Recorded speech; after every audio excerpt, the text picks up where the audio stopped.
Hey, Scott Horton here to tell you about this great new book by Michael Swanson, The War State. In The War State, Swanson examines how Presidents Truman, Eisenhower, and Kennedy both expanded and fought to limit the rise of the new national security state after World War II. If this nation is ever to live up to its creed of liberty and prosperity for everyone, we are going to have to abolish the empire. Know your enemy. Get The War State by Michael Swanson. It's available at your local bookstore or at Amazon.com in Kindle or in paperback. Just click the book in the right margin at scotthorton.org or thewarstate.com. First, we start with Dan Sanchez from the Ludwig von Mises Institute. Welcome to the show. How are you doing? Hi, Scott. I'm great. I'm a big fan, and I'm a regular listener, so this is great. Oh, cool. Well, very happy to have you on the show. I don't know when you started writing, but I've been reading you for the past little while here and really enjoy it. So you got a site here at medium.com. Is there an easy way to get to your blog at Medium? Yes, just go to dansanchez.me. Oh, okay. I have links to all my Medium articles there. All right. Good deal. And we got a couple of those at least to talk about here tonight. This one is War is the Health of the Economy. And this is a criticism, basically a critique of an article by an economist named Tyler Cowen, who wrote something up in the New York Times. And I think it's good the way you start the article by saying, before we further examine his argument, let's stress what he's not arguing, because I think we're all used to hearing the same old Krugmanian claptrap about how if only the Martians would attack and destroy half the Earth, we'd all be better off economically speaking. Not exactly sure how that's even supposed to work, but anyway, he's not saying that, and you clarify, no straw man destroyer you say, listen, he's not as dumb as Krugman, or, well, you don't really say that, but you say he's not making that obvious broken window fallacy argument. He's making a different one. So first of all, I guess, tell us, who is Tyler Cowen, and explain exactly what he's arguing and what he's not arguing. Tyler Cowen is an economist. I believe he's at GMU, George Mason University, and he's sort of considered a libertarian-leaning economist. He has a New York Times blog called The Upshot, and he has a few sort of famous books. He has a book called Discovering Your Inner Economist or something like that, and a book on the Great Stagnation. And so he's sort of considered a leading light among libertarian-leaning economists, and that's why this kind of thing is so particularly disappointing. Yeah, well, indeed. All right, and so you say he's not arguing that we should want more war. He's just saying, well, you know, it would be beneficial if we did have one, as though we don't have plenty. That's right. He's making it very clear that technically he's not making a pro-war argument, and I say only technically because he happens to think that, well, economic stagnation is just an okay cost to bear because it's better to not have war and have economic stagnation. Of course, people with different preferences won't share that conclusion, and they'll readily use his argument to make the case for war. So it still is effectively a pro-war argument. It's also, like you say, it's not a Keynesian argument, and it's not even about the war itself, really. It's not about the process of war, but it's about the precedent of war. Well, is he just being clever and he's trying to make kind of a fun point about how economies work, and so he's saying, geez, you know, I hate to admit it, but you know, war actually does serve this purpose. Like, I don't know, it's an impetus for Eisenhower to go ahead and build a major highway system for the trucks to drive on or something. I think he is trying to be clever, and I think that's sort of a downfall of his path. He sort of is into the whole pop econ fad. It's like with Freakonomics and these kinds of books where they try to have these clever, quirky little arguments that are really counterintuitive, but at the same time are supposed to be ironclad. And so it sort of seems to be just trying to be original and trying to be quirky. And so he comes up with this argument about half of it is actually pretty well trodden as far as these things go, and that's the whole technological investment type argument that he thinks that that it triggers governments to invest in science, he says. And Peter Klein really demolishes this argument at the Mises blog in a post called "Does War Promote Innovation?" And he really disposes of that argument, that really he's confusing innovation in the technological sense with innovation in the economic sense, which is not the same thing. It also confuses gross and net benefit. It's confusing the seen and the unseen, as Bastiat said, and so Peter Klein really dealt with that. In my article, I really tried to deal with his argument that he seems to think that governments will sort of be scared straight, and that they'll actually make their economies more free. They'll actually liberalize their economies because they think that making the economy more free will make it more prosperous, and that will be a lot more resources that they can then mobilize in the case of another major war if it ever comes to pass. Right. Well, which sort of makes sense, right? If you had, say, I don't know, a bunch of latent Hayekian Republicans who, would decide in the case of a major crisis against the Eurasian-Russian alliance that, boy, we better knock off some of this wasteful social spending and lighten up on some of the regulations so that our capitalists can make the weapons we need to crush the Euro-Russian alliance, right? Right. And for one thing, that's a big if, because the point that I make is that we aren't being ruled by a bunch of Hayekians, that we're being ruled by a bunch of Keynesians and a bunch of statists.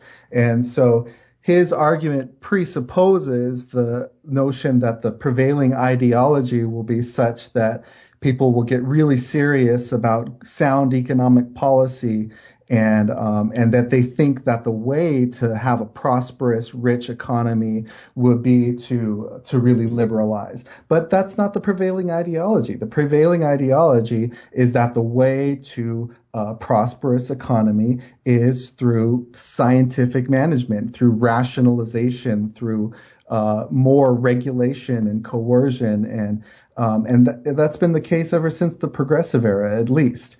And so, really, what it would do, this kind of, if it focuses the mind on anything, it would focus policymakers to quote unquote get serious and double down on their statist policies and just overcome any kind of remaining obstacles left in order to centralize the economy and mobilize it, and so it would really have the opposite effect.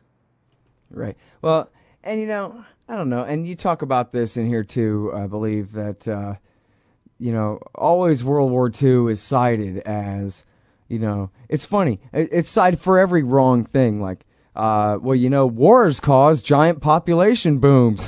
Well, yeah, that one time there was the baby boom when the American soldiers all came home from the war at once to their sweethearts, and then they all had babies 9 months later, kind of thing. All right, well, and for a couple years after that sort of thing. That was one very unique thing in history, but actually, no, 60 million people died. It was not the best thing for population growth in the world. And of course, the deprivation of the people who were trying to raise babies in the aftermath of the Second World War was, surely among the most horrible circumstances in all of world history, people trying to get by there. But people just take whatever little kind of anecdote, and so here in the Second World War, basically the entire industrialized world and then some was burnt to the ground, all of it, except the USA, which was virtually untouched the entire time and was able to then build up this entire giant industry in order to export to everybody who didn't have the ability to make anything for themselves. But again, very unique situation in history, unparalleled, and hopefully never will be paralleled again, anything like that level of devastation. But people just learn, regular people in the neighborhood just kind of know that, yeah, war is good for sort of, jump-starting things. That's what they say. Sounds kind of true since, that one time. Right, and that only explains the relative dominance of the American economy over the European economy, but it doesn't explain the absolute prosperity level, because even if the American economy wasn't dominant over the other economies, it would have been better if those other economies hadn't been bombed out, if they were more rich and prosperous, and even if we were then over them so much. It doesn't matter the relative position. What matters is absolute wealth. What matters is that we have rich, prosperous, resource-rich people that we can trade with. That would have made us more rich on an absolute level, even though it wouldn't have necessarily made it possible for us to be so dominant, both economically and militarily, which would have been its own boon, and the fact that we wouldn't have been so tempted to become such an overweening empire. Right. All right. Now, so for those of us who aren't familiar, tell us a little bit about Robert Higgs and his work. Yes, Robert Higgs's work is really the antithesis of this notion, because Cowen's whole argument is that urgency, he actually uses the term urgency, helps to promote liberalization.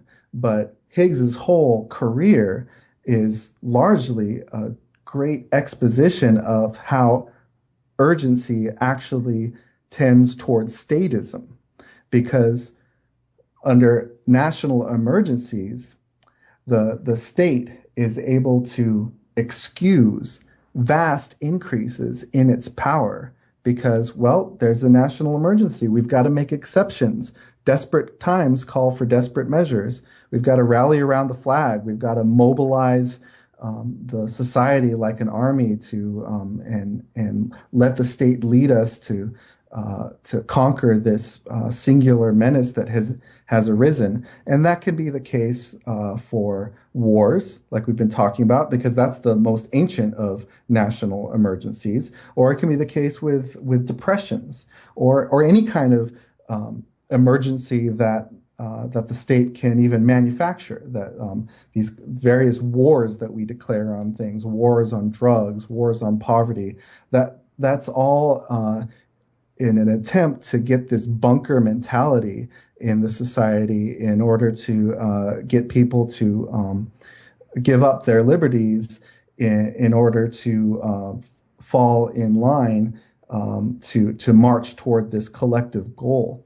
And so Robert Higgs, in his work, explicates what he calls the ratchet effect, that these emergencies happen and the state swells in power, takes all these emergency powers, and then eventually the crisis passes, and the war is over, the depression is over, and there's a retrenchment that the state gives back some liberties to the people, it gives up some of its powers, but it never retrenches completely.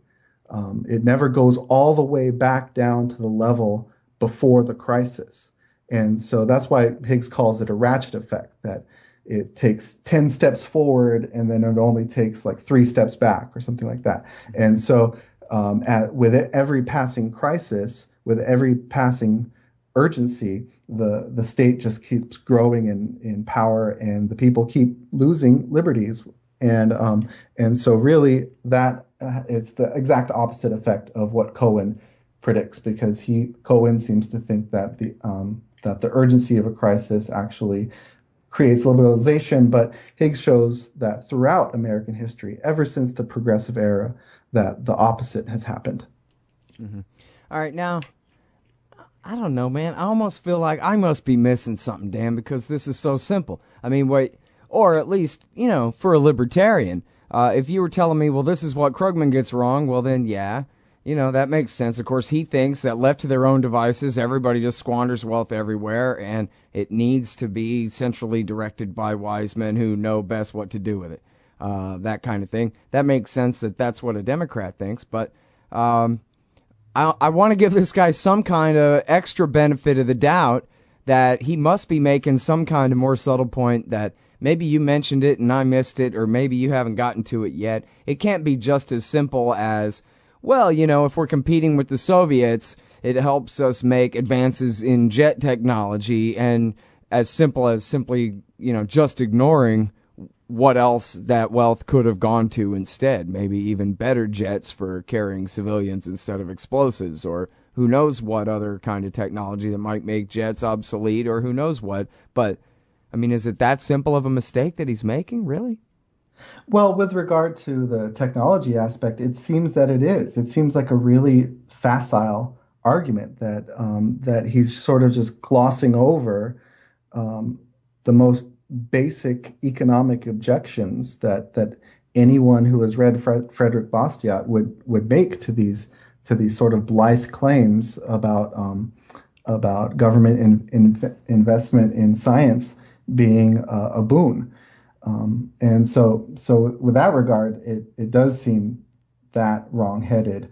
The liberalization argument, it is a little bit more subtle because it does sort of get at arguments that underlie the Laffer curve. For example, this notion that if you lower tax rates, that you actually maximize tax revenues.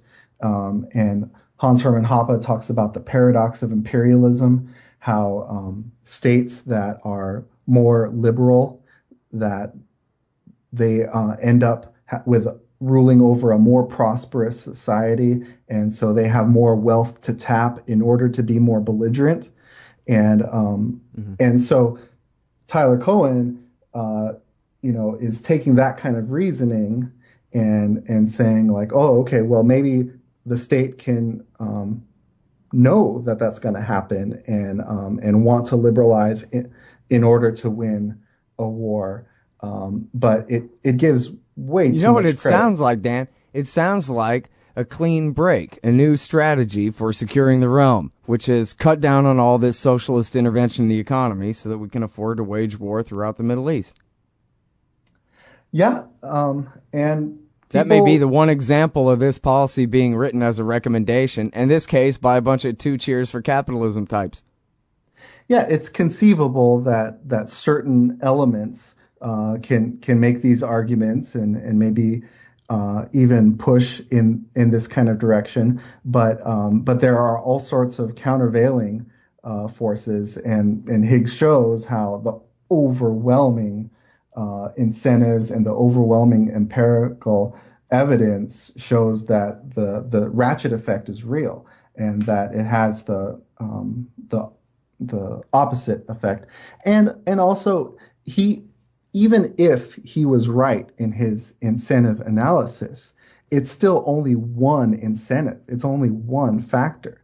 And so when he makes the blanket claim that war is good for the economy, which he does make in this article, he's implicitly saying that, okay, well, this factor is all important, and all these other factors, the destruction of the war itself. He against the Keynesians, he makes the claim that yes, the destruction itself is very damaging to economic growth, and that all these factors that where the war actually hampers economic growth.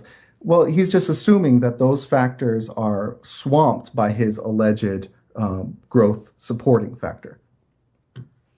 Oh, maybe, Dan, it was just that the New York Times editor cut out the good part where he tied all that up. I could see that. Maybe not. Well, yeah, very well could have been, but nah, probably not in this case. Yeah, well, so I don't know. I guess it'd be nice if, for his case, if we really had, any kind of example. I mean, I cite the clean break as a plan, but did they ever really implement that and roll back? Did Netanyahu ever roll back socialism so he could afford more war in Israel back in the 1990s? I don't remember that ever, actually being put into effect. And like you say, if you try to make a clean break, you're going to end up with more intervention in the economy anyway, because it's the prerogative of the bureaucrats to seize whatever resources they claim to need in the emergency. So, like you said, in a depression or a war, but especially in a war. So, it wouldn't be the first time that Richard Pearl's plans didn't work out exactly like he meant, Right. And then more often you have the case like with Bill Buckley when he says that, oh, well, kind of like his two cheers for capitalism, that whole neocon way of thinking. And for the time being, we have to have a command economy within our shores in order to beat the Soviet menace. And then only after we beat the Soviet menace can we pursue our professed pro-capitalist ideology. Yeah, even with Truman at the reins of it all, he said.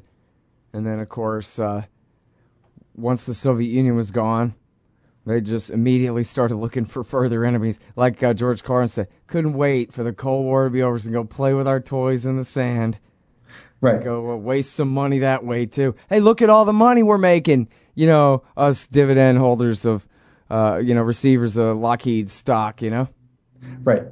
And I was just reading Jeremy Scahill's book on Blackwater. Mm-hmm. And he was talking about how Rumsfeld and Cheney were really pushing this whole like privatizing war and making it more. They seem to think that it was sort of like Blackwater versus the military bureaucracy was like FedEx versus the United States Postal Service. That if they introduced all this for-profit motive into war making, that it would make things better. But really, it was just crony capitalism, and if anything, that's actually worse than just an outright socialist military objective, because you still have the state.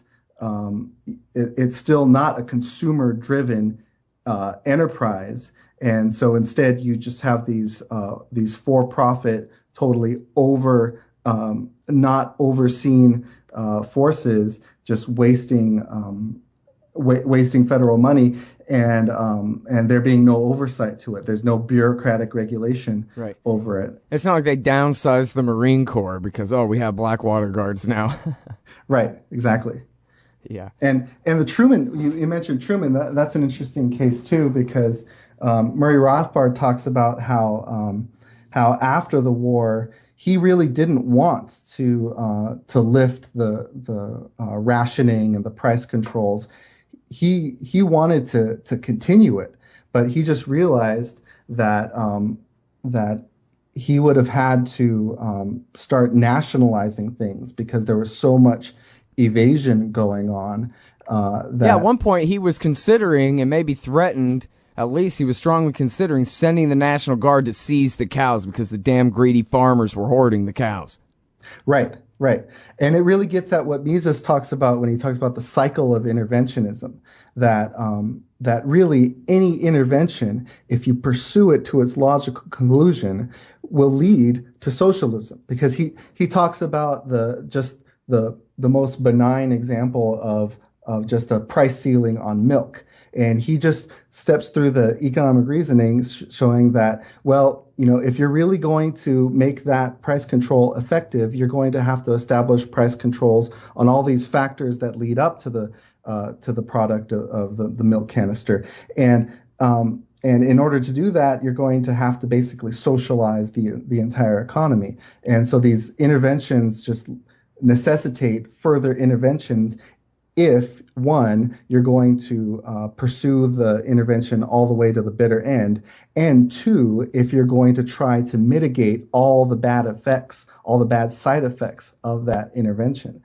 And so Truman almost went down that path to the road to socialism, because he realized that the price controls that weren't being effective, that people were evading them too much. And so his next step was that he was actually considering nationalizing things.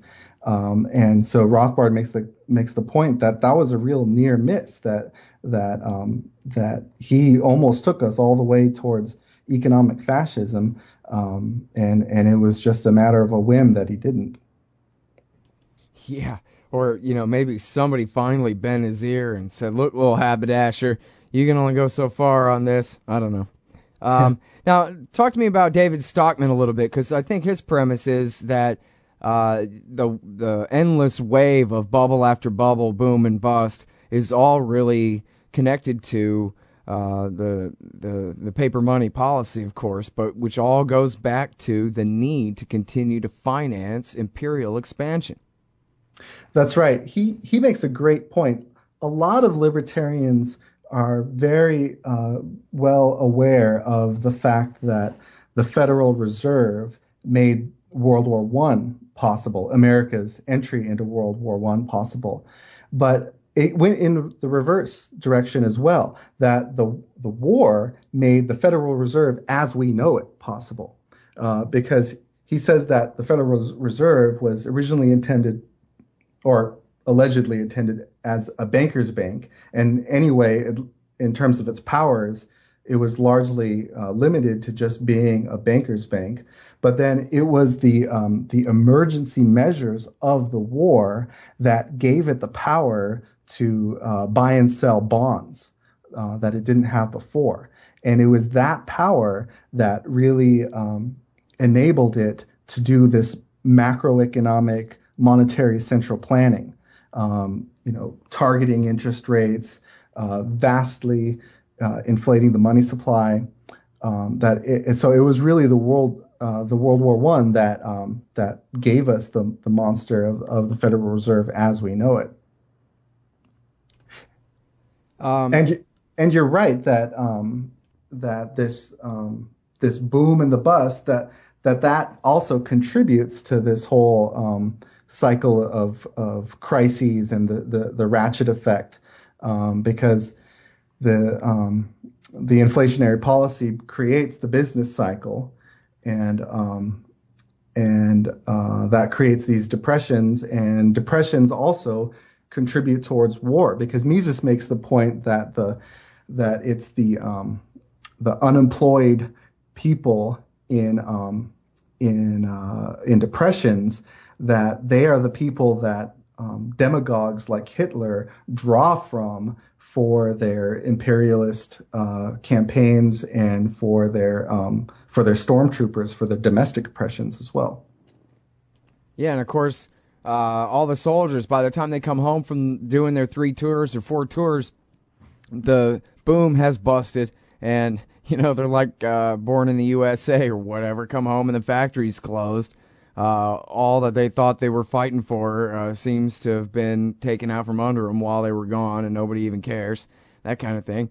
And on it goes. And Bill Clinton, he had his own kind of giant war boom and bust in the dot-com bubble, but nobody really connected it directly to any war. But it was just the NATO expansion and the Middle East expansion in general. It was the denial, sort of like the 20s, where the prices should have been falling, but they were still inflating and inflating, so they seemed stable, but they should have been falling, so really it was a bubble. Same thing in the 1990s, when they should have been paying that peace dividend and bringing all the empire home, abandoning NATO and abolishing all the nukes and all the expensive carriers and long-range bombers and all that kind of stuff. And instead, they kept expanding it, but it seemed free at the time. And when the bubble popped in 99 and 2000, not one man in 1,000 could put his finger on where the money went and why everything was so screwed up. And then, of course, the same thing happened at the dawn of the War on Terror, where I remember,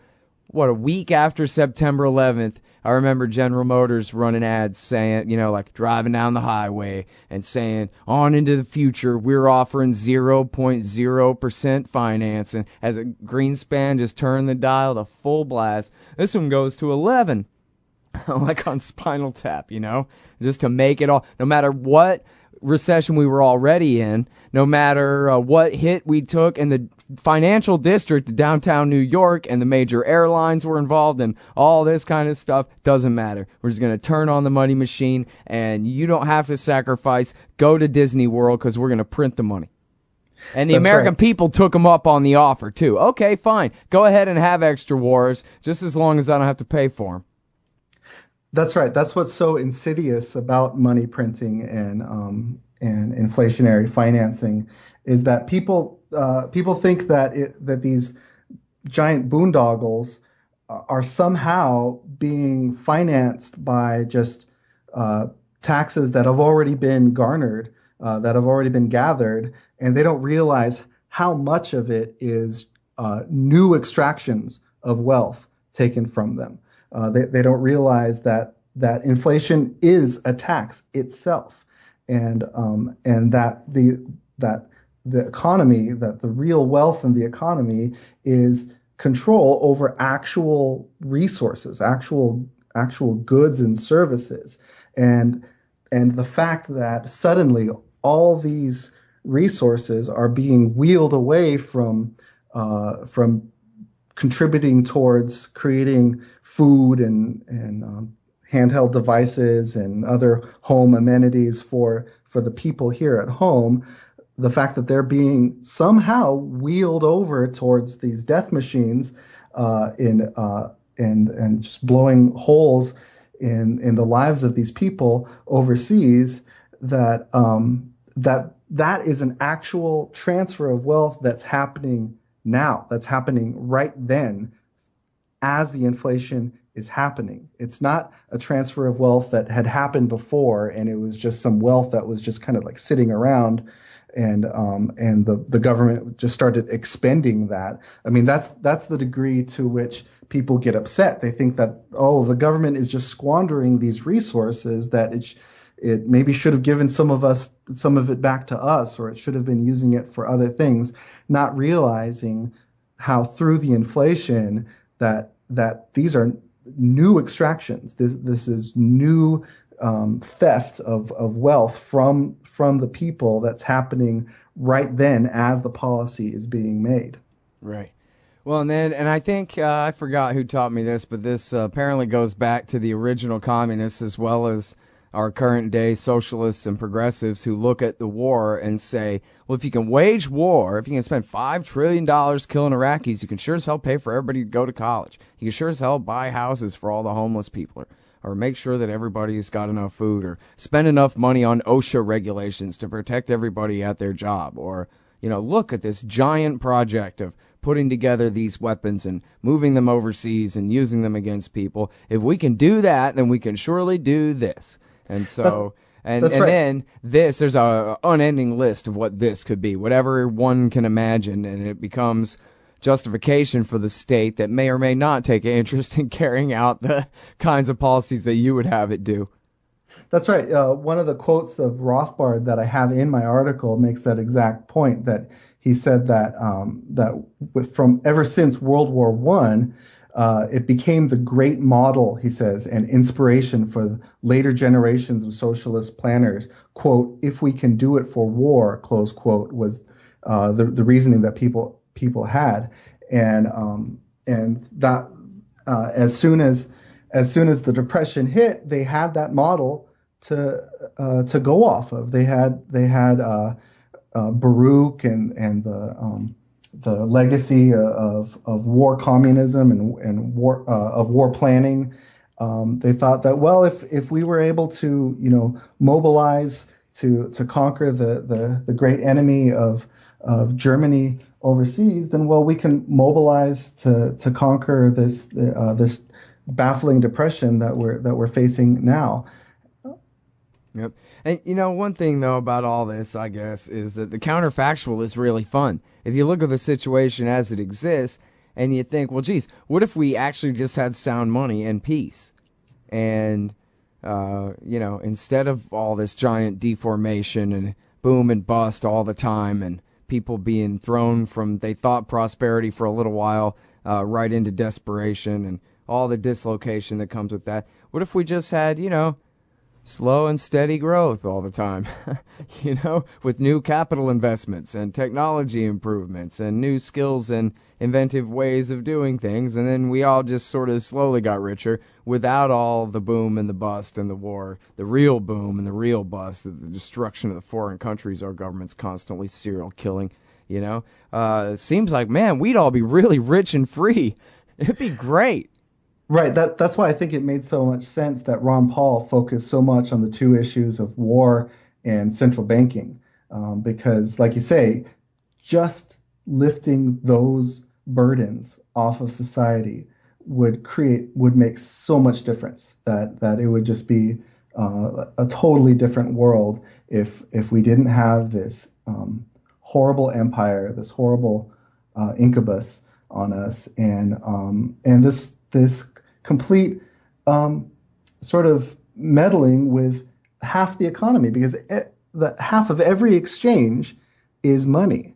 And so when you just like our president Jeff Dice has this great video where he says that the Fed distorts everything, because I mean it's bad enough to have price control on one item, on milk, like in Mises's example, but when you have the Federal Reserve messing with the money supply and messing with the value of money, then that distorts the entire economy, and it destroys so much wealth. Yep. All right. Now, I'm sorry that I didn't get a chance to ask you about your Rothbard article, but it's great, and it's on your Medium site here, Dan. Rothbard's Red Pill Waking Up to the Nature of the State, all about Rothbard's For a New Liberty, which, you know what, I guess I already learned a lot about libertarianism before I ever read that, but especially when you talk about the audiobook here, I do remember a lot of where I was when I was listening to it, and how much I enjoy listening to it is when I was living in LA for a time there. Was when I listened to the audiobook of For a New Liberty, and it really is great. So I really extra enjoyed this article that you wrote here, and I hope I'm sure it'll help inspire some others to listen or to read it, and then they'll be libertarians, because who can argue with that? Well, yeah, I mean, just recently with the conscientious objectors that you had on your show, I mean, they cited Rothbard's Right. non-aggression principle, that it just gave them that moral clarity to realize that our wars overseas are just completely wrong. Yeah, that was cool. You know, Sheldon told me he was at a peace meeting, and everyone was going around talking and whatever, and they said, "Wait, are you Sheldon Richmond?" And it was one of those, kind of small world sort of things. I hear these hardcore libertarians now, and I believe it was JJ, was denied his conscientious objector status, by the way. Was an update on that one, but yeah, that's so sad. But anyway, yeah, it was Ron Paul and then Murray Rothbard that made straight peaceniks out of him, so that sure is great. Mm-hmm. All right, well, listen, man, it's great journalism you've been doing lately. I sure do, and your opinion pieces and whatever. I sure have been enjoying reading them, so keep tweeting them this way, and I'll keep retweeting them and interviewing you about them and running them on antiwar.com whenever I get a chance. I will do. Thank you so much, Scott. All right, great. Thanks a lot for coming on the show. Appreciate it. Bye now. All right, that's Dan Sanchez, y'all, from... Oh, wait. Hey, are you still there? Hey, yes. Tell me again. It's what.medium.what? Oh, just go to dansanchez.me. .me. Gotcha. Way. Okay, dansanchez.me, and that will forward you on to his great site at medium.com. And I like the layout there. It's kind of 2014 for you there. War is the health of the economy? Really? No. Right there at dansanchez.me. Hey, Al Scott here. If you've got a band, a business, a cause, or campaign, and you need stickers to help promote, check out thebumpersticker.com at thebumpersticker.com. They digitally print with solvent ink, so you get the photo quality results of digital with the strength and durability of old-style screen printing. I'm sure glad I sold thebumpersticker.com to Rick back when. He's made a hell of a great company out of it, and there are thousands of satisfied customers who agree with me, too. Let thebumpersticker.com help you get the word out. That's thebumpersticker.com at thebumpersticker.com. Hey, Al Scott here. If you're like me, you need coffee. Lots of it. And you probably prefer it tastes good, too. Well, let me tell you about Darren's Coffee Company at darrenscoffee.com. Darren Marion is a natural entrepreneur who decided to leave his corporate job and strike out on his own, making great coffee. And Darren's Coffee is now delivering right to your door. Darren gets his beans direct from farmers around the world. All specialty, premium grade with no filler. Hey, the man just wants everyone to have a chance to taste this great coffee. Darren's Coffee. Order now at darrenscoffee.com. Use promo code Scott and save $2. darrenscoffee.com. So you're a libertarian, and you don't believe the propaganda about government awesomeness you were subjected to in 4th grade. You want real history and economics. Well, learn in your car from professors you can trust with Tom Woods' Liberty Classroom. And if you join through the Liberty Classroom link at scotthorton.org, we'll make a donation to support The Scott Horton Show. Liberty Classroom, the history and economics they didn't teach you.